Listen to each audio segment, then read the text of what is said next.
केंद्र सरकार ने अपना 8वां बजट पेश किया। इस दौरान उन्होंने आम आदमी को कई तोहफे दिए। आयकर में छूट से लेकर किसानों के लिए कई योजनाओं, शिक्षा, स्वास्थ्य और पर्यटन को बढ़ावा देने के लिए कई बड़ी घोषणाएं की। बजट में युवाओं, उद्यमियों के लिए भी ऐलान किए गए हैं। इस बजट में महिलाओं को भी सौगात दी गई है। नारी शक्ति को बढ़ावा देने के लिए वित्त मंत्री निर्मला सीतारमण ने उद्यमी महिलाओं के लिए योजनाओं का ऐलान किया।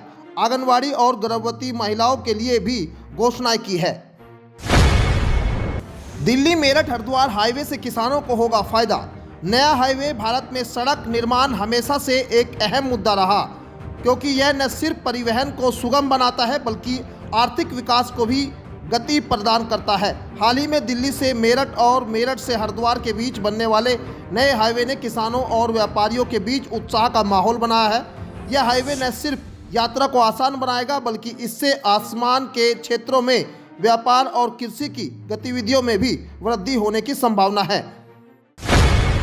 ग्रेटर नोएडा का जेवर एयरपोर्ट यूपी का ग्रोथ हब बनने की तैयारी में है। निर्यात को कई दिशा देने के लिए जेवर एयरपोर्ट से पूरे प्रदेश को जोड़ा जा रहा है। इसी के तहत जेवर एयरपोर्ट को गंगा एक्सप्रेसवे से जोड़ने के लिए नया लिंक एक्सप्रेसवे बनेगा। इसे यमुना एक्सप्रेसवे के जरिए 24 किलोमीटर पहले से जोड़ा जाएगा। इसकी अनुमानित लागत 4415 करोड़ रुपए होगी। यह लिंक एक्सप्रेसवे 76 किलोमीटर लंबा होगा। इसके लिए यूपीडा को नोडल एजेंसी नामित किया गया है। इसका अंतिम बिंदु गंगा एक्सप्रेसवे से जुड़ेगा। केंद्रीय बजट में गिग वर्कर को सरकार ने बड़ा तोहफा दिया है। सरकार ने ऑनलाइन कंपनियों से जुड़े गिग कर्मियों को सामाजिक सुरक्षा प्रदान करने का ऐलान किया है। गिग वर्करों का ई श्रम पोर्टल पर रजिस्ट्रेशन किया जाएगा। इसके अलावा सरकार इन कर्मचारियों को पहचान पत्र भी जारी करेगी। यह है कि इन्हें पीएम जन आरोग्य योजना के अंतर्गत स्वास्थ्य बीमा योजना का लाभ भी दिया जाएगा। मेरठ में शुरू होगा चौड़ीकरण का काम। जाम की समस्या के समाधान के लिए मेरठ विकास प्राधिकरण बिजली बम्बा बाईपास का चौड़ीकरण कराने जा रहा है।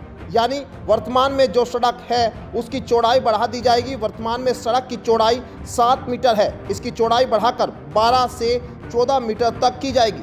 बीच में डिवाइडर बनेगा जिससे आने व जाने के लिए अलग अलग लेन हो जाएगी। चौड़ाई बढ़ाने के लिए जमीन का अधिग्रहण भी नहीं होगा।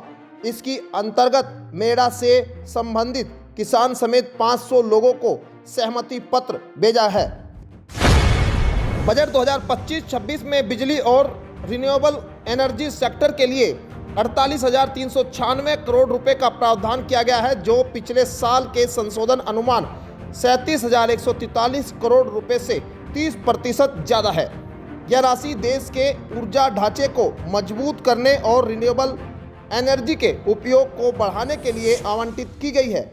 इससे बिजली मंत्रालय को 21,847 करोड़ रुपए, जबकि नवीनीकरण ऊर्जा मंत्रालय को 26,549 करोड़ रुपए मिले हैं। बिजली मंत्रालय का सबसे बड़ा खर्च 16,021 करोड़ रुपए की राशि है। वित्त मंत्री ने सैलरी क्लास की सबसे बड़ी परेशानी का हल बजट में पेश कर दिया है। वित्त मंत्री ने अपने बजट भाषण में कहा कि देश में एक नया इनकम टैक्स कानून बनेगा। इसके लिए सरकार एक नया विधेयक अगले हफ्ते लेकर आएगी। देश में अभी 1961 का इनकम टैक्स कानून लागू है। बजट 2020 में सरकार ने इसी कानून के तहत एक नई टैक्स रिजीम लागू की थी, लेकिन जुलाई 2024 में पेश किए गए बजट में सरकार ने साफ कहा था कि देश में इनकम टैक्स कानून को बदलने की जरूरत है। अब उसी के आधार पर सरकार ने नया बिल लाने का ऐलान किया है। रिलायंस जियो ने एक बार फिर से प्रीपेड यूजर्स को जोरदार झटका देते हुए 2 सस्ते रिचार्ज प्लान्स की वैलिडिटी को बदल दिया है। इन जियो प्लान्स की कीमत 69 रुपये और 139 रुपये है। 69 रुपये वाले रिलायंस जियो प्लान के साथ कंपनी की तरफ से 6 GB हाई स्पीड डेटा दिया जाता है। पहले ये प्लान आपके मौजूदा प्लान जितनी वैलिडिटी आपको देता था, लेकिन अब इस प्लान के साथ केवल 7 दिनों की वैलिडिटी ही मिलेगी। 139 रुपये वाले इस रिलायंस जियो प्लान के साथ 12 GB हाई स्पीड डेटा का फ़ायदा मिलता है। पहले ये प्लान भी आपके बेस प्लान की वैलिडिटी जितने दिनों तक एक्टिव रहता है, लेकिन अब आपको इस प्लान के साथ भी 69 रुपये वाले प्लान की तरह केवल 7 दिनों की वैलिडिटी दी जाएगी। भारतीय रेलवे एक बड़ी तैयारी में है। भारतीय रेलवे ने एक सुपर ऐप तैयार किया है। भारतीय रेलवे मंत्रालय द्वारा इसे डिजाइन किया गया है। यह लोगों को सुविधा पहुंचाने के लिए तैयार किया गया है। इस ऐप में विशेष रूप से इंटरफेस और यूजर्स एक्सपीरियंस के बेहतर बनाने पर जोर दिया गया है। उत्तर प्रदेश में एक के बाद एक एक्सप्रेसवे बनते जा रहे हैं। प्रदेश और केंद्र सरकार की शीर्ष प्राथमिकताओं में इस वक्त नए एक्सप्रेसवे पर काम चल रहा है। इसी के तहत प्रदेश सरकार लखनऊ नानपारा एक्सप्रेसवे समेत 3 नए एक्सप्रेसवे का प्रस्ताव तैयार हो रहा है। जानकारी के अनुसार ये सभी एक्सप्रेसवे में पीपीपी मॉडल यानी पब्लिक प्राइवेट पार्टनरशिप के तहत बनाए जाने की योजना है। प्रदेश सरकार की ऐसी योजना है कि बुंदेलखंड से पूर्वांचल का पूर्वी हिस्से को जोड़ने के लिए झांसी से कुशीनगर तक के लिए एक्सप्रेसवे बनाने का प्लान है। उत्तर प्रदेश में इलेक्ट्रॉनिक डबल डेकर बसों को लेकर एक बड़ा फैसला लिया गया है। इसके तहत अब शादी विवाह के मौके पर लोग बारात के लिए डबल डेकर बसों को ले जा सकेंगे। यही नहीं, स्कूल और कॉलेजों में बच्चों और छात्रों के सैर सपाटे और एक जगह से दूसरी जगह ले जाने में भी इनका इस्तेमाल किया जा सकेगा।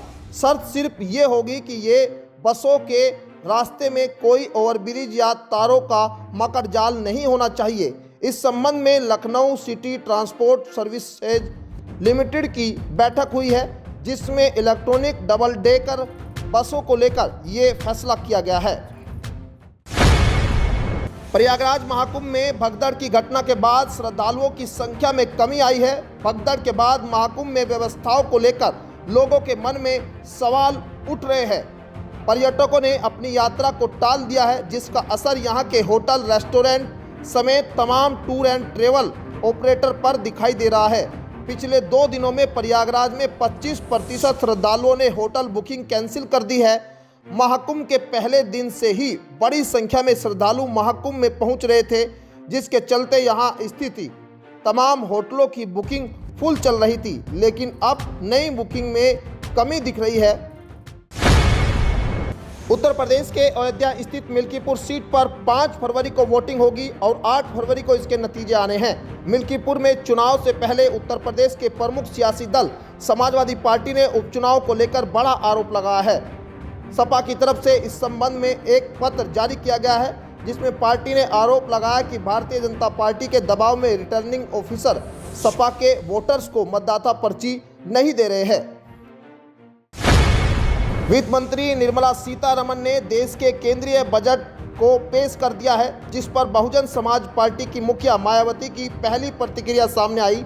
कहा कि देश में महंगाई, गरीबी, बेरोजगारी की जबरदस्त मार के साथ ही सड़क, पानी, शिक्षा, सुख शांति और आदि की जरूरी बुनियादी सुविधाओं के अभाव के कारण लगभग 140 करोड़ की भारी जनसंख्या वाले भारत में लोगों का जीवन काफ़ी त्रस्त है, जिसका केंद्रीय बजट के माध्यम से भी निवारण होना जरूरी है।